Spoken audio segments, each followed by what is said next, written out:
मोपा विमानतळ जाले उपरांत दाबोळी विमानतळ चालू दवरप काय ना ते राज्य सरकाराचेर आसतले आनी ताका केंद्र सरकाराची हरकत आसपाक जायना अशें केंद्रीय नागरी विमान वाहतूक मंत्री अशोक गजपती राजू हांणी सांगलां.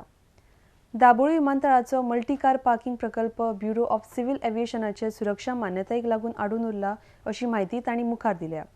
शेनवारा दाबोळी विमानतळाच्या नव्या टर्मिनल इमारतींतल्या कला दालनाचे उक्तावण सुवाळ्या उपरांत ते मिडिया कडेन उलयताले. RDX गोवा खातीर दाबोळीच्यान John de Silva.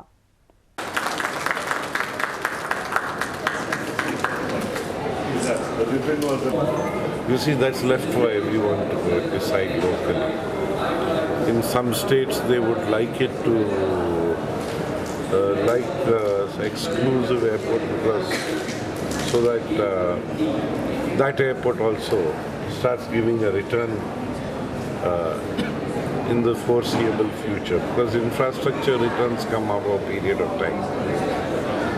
But whatever it is, Government of India has thought that where airports are coming within 150 kilometers of an existing airport, the airport operator who is running the airport, because this divides the business and it makes infrastructure unviable.